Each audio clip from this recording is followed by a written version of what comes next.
السلام عليكم ورحمة الله وبركاته. ازيكم يا حبايبي؟ عاملين ايه؟ يا رب تكونوا بألف خير. النهاردة هنعمل مع بعض فطير مشلتت. بصوا من الآخر والله، يعني هتشوفوا الطريقة وهتجربوه هيعجبكم. هنشوف المقادير مع بعض. معايا هنا 8 كوبايات دقيق نخلاهم، وهنحط عليهم بقى المكونات بتاعتنا. انا معايا معايره كده 8 كوبايات من الكوبايات ديت، كوبايه العصير عادي. ومعايا السكر، ده سكر، هحط 4 معالق. وهحط رشة ملح صغيرة، رشة صغيرة كده، يعني حوالي ربع معلقة صغيرة ملح.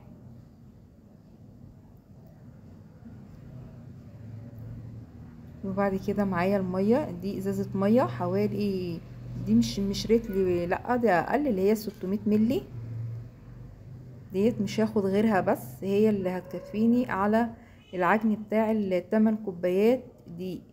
ال8 كوبايات مليانين على الاخر خلاص. وانتوا طبعا لازم تكونوا حايشين حبة دقيق على جنب، عشان خاطر المية لو زادت منكم تعرفوا تعالجوا العجينة وتلموها حلو. بس وهحط معايا الزيت دوت، هحط معلقتين من الزيت علشان خاطر دي تخلي العجينة تبقى ناعمة. انا هنا هحط معلقتين من الزيت، معلقتين كبار، وهبتدي اعجن في العجينة. ملهاش يعني طريقة عجن يعني اساسية، لا اعجني باي طريقة تعجبك واي حاجة، هو عجن ولدت خلاص. وهتشوفي انا مش بعجن قوي، لا انا مش حرفة في العجن علشان خاطر دراعي. هتعجني باي طريقة تعجبك، مفيش طريقة يعني معينة يعني، او لازم تبقى ضروري ان انتي تعمليها. انا كده خلصت، حطيت ازازة المية. قلت هشوف هتاخد تاني ولا لا، ما عزتش. انا دلوقتي عجنت العجينة وهسيبها 5 دقايق وهرجع لها تاني. لازم يا بنات تسيبوها 5 دقايق وترجعوا تاني.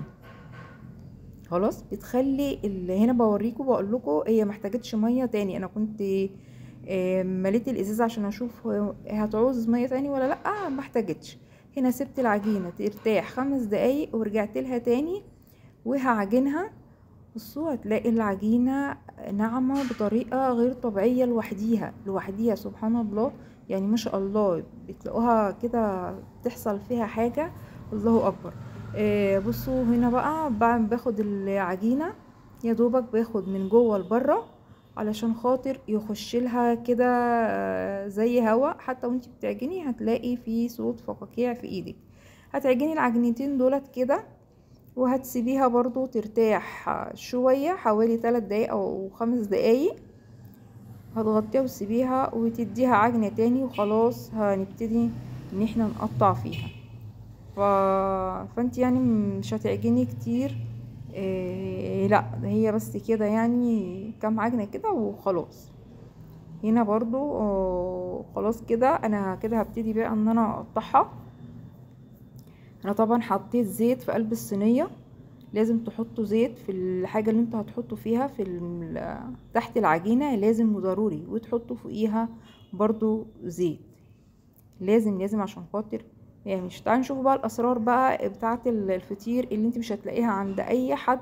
لا انا مجمعه لك الاسرار كلها بتاعه الفطير اللي انت لازم هتعملي فطير، يعني لازم هتعملي فطير. هنا حطيت في الطبق قشطه، وهحط سمنه. يعني القشطه حوالي مثلا كوبايه، وهحط حبه سمنه على القشطه. القشطه دي يا جماعه جت معايا بالغلط والله العظيم، انا كنت فاكراها زبده. يعني لما جيت عملته قبل كده افتكرته زبده ومطلعاه من الفريزر على اساس انه زبده، لكن طلعت قشطه. وكانت غلطه، يعني احلى غلطه الصراحه. فطلع معايا الفطير تحفه قوي. فحطيت القشطه وحطيت معلقتين كبار كده سمنه، يعني حوالي نص كوبايه سمنه. وحطيت حبه زيت برضو حوالي نص كوبايه زيت، وقلبتهم مع بعض. وهاخد 3 ارباعهم حوالي من المقدار، يعني 3 ارباع المكونات اللي انا حطاها ديت على بعضيها، ونحط برضو على المكونات السحرية التانية.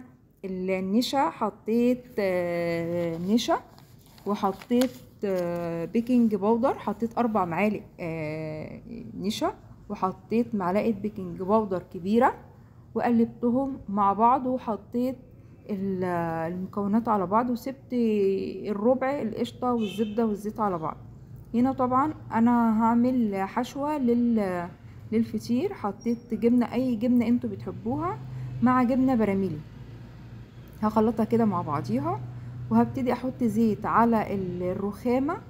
لازم احط زيت على الرخامة وافرد، ولا هتحتاجي نشابة ولا هتحتاجي اي حاجة، هتفردي كده بكل سهولة وبساطة. هتبصي تلاقي الزيت بيفرد معاكي بسهولة قوي. انا باخد زيت من اللي في الصينية، عشان طبعا ده انا مش هرميه، هاخد منه وافرد زي ما انتوا شايفين كده. البنات اللي لسه محطتش واللي بيتفرج عليا لسه محطتش لايك وعمل لي اشتراك، يا ريت تعملوا لي اشتراك لو عجبكم الفيديو.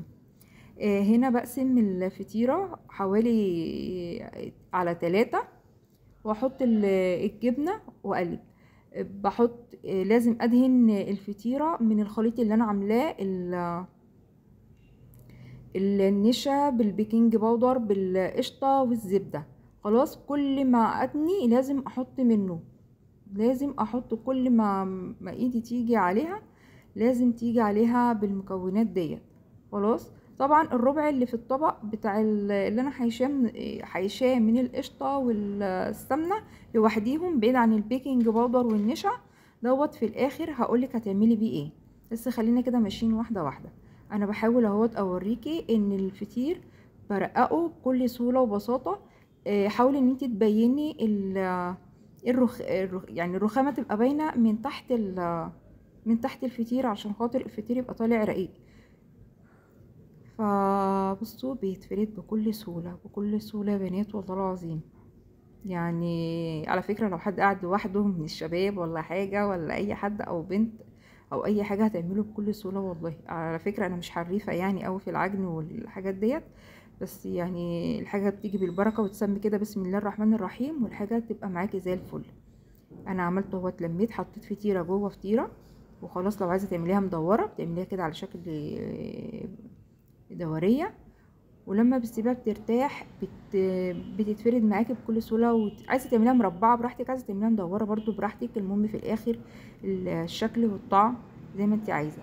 انا هنا حبيت اقولك برضو ان انت لو عايزه تحطي فطيره تالته برضو بتحطيها برضو براحتك، لو انت عاوزاها تكون اكبر شويه، لو انت عاوزاها اكبر. لو انت مش عايزاها اكبر خلاص بتكتفي بفطيرتين بس جوه بعض. لكن لو عايزه تعمليها اكبر هتعملي فطيره تالته، هتفرديها برضو بكل سهوله كده. ولازم زي ما قلتلك الزيت هيبقى من تحت الفطيره ومن فوق الفطيره، عشان خاطر يتفرد معاكي بكل سهوله. السر هنا في الزيت اللي بيخلي الفطيره تتفرد معاكي بكل سهوله. خلاص، انا دلوقتي انا خلصت الكميه، وطلعوا معايا ال8 كوبايات، طلعوا معايا 8 فطاير. خلاص، حطيت بس فطيرتين من داخل بعض، لكن الفطيره الثالثه اللي انا حبيت اوريها لكم هي كده كده كانت زياده، فانا حبيت اوريها لكم. خلاص، انا حطيت زيت في قلب الطاسه، والطاسه لازم تكون بارده، لازم تكون بارده بنات، كل مره لازم الطاسه تكون بارده. هنا بقى القشطه والسمنه والزيت اللي كانوا مع بعضيهم لوحدهم بعيد عن البيكنج باودر والنشا، انا بحط منها كده حته على الوش الفطيره، وبعملها كده على وشها. وهشغل النار، تكون النار يعني تحت الوسط بشويه، مش واطي قوي ومش وسط، يعني ما بين الاتنين. وتروحي حطاها على النار، وتفرديها كده فرده صغيره مش كتيره قوي، علشان خاطر ما تطلعش رقيقه قوي يعني، وتتفتح من النص لا، وتغطيها. وهنا اول ما الاقيها قبت كده واتنفخت، يعني بسم الله ما شاء الله، بصوا هتلاقيها اتنفخت، اروح قلباها على الناحيه التانية واغطيها، وبرضو اخلي بالي منها، ما سيبهاش واروح في اي حته واولعه اتفرج على التلفزيون او على النت، لا خليني برضو مخليه بالي منها، عشان هو مش بياخد وقت قوي. دلوقتي انا طلعتها اهوت من الطاسة وحطيت التانية مكانها. بس زي ما قلتلكوا لازم كل مرة افضي الزيت اللي في الطاسة، لو فيها زيت افضيه في طبق، واكب مية على الطاسة من ظهرها، مش من جوه، من ظهرها. لما الاقي الطاسة بردت اروح حاطة فيها حبة زيت تاني باردين، او اخد من الصينية اللي كان فيها زيت من تحت الفطير واحط الفطير وافرد براحتي، علشان خاطر لو حطيتي الفطير والطاسة سخنة هتروح مخلية الفطير يلم على بعضه ويكش، مش هتعرفي تفرديه، مش هياخد راحته، مش هيقبل معاكي كده حلو. هنا بصي الفطير عامل ازاي طري وهاشش بطريقة غير طبيعية. حتى بصي الورقة اللي طالعة اللي سايبة اللي اتكسرت يعني من الفطيرة ديت، بصي خفيف لدرجة يعني اخف من الورقة بتاعت الكراسة، خفيفة جدا جدا. يعني اللي بياكله مبيبقاش عارف هو ده فطير ولا ده جلاش ولا دي عجينة ايه بالظبط، بيبقى محتارين فيه. فبصراحة يعني بيطلع طري جدا وهاشش. ده طبعا بفضل اللي مزود الطراوة ديت القشطة. القشطة يا بنات ليها سحر غريب، وقسما بالله كانت غلطة، احلى غلطة بجد غلطتها في الفطير هي غلطة القشطة اللي جت معايا بالغلط بدل الزبدة.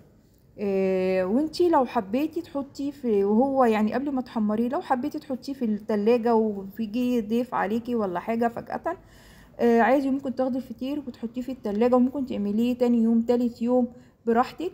هنا بوريكم بقول لكم لازم تحطوا ميه عليها. انا مفضيت هنا الزيت في الطبق، وهتعملوا الطاسه على ظهرها وتفضوا تفضوا الميه من الحنفيه عشان الطاسه تبرد. بصوا هنا الفطير عامل ازاي وممرق وطعمه تحفه يا بنات، بجد بجد جميل قوي، هيعجبكم. صراحه هو من الاخر هو هتعمليه. بصي هنا ما شاء الله كان قابب عامل ازاي. وديت الفطيره المحشيه، طبعا انا عملت اللي بالجبنه وعملت ساده للي هياكل بعسل او حاجه. بصوا هنا عامل ازاي. استاهل بقى اشتراك ولايك وكومنت حلو منكم ولا لا؟ يا ريت يا بنات تشجعوني. كانت معاكم هدى عبد الحكيم.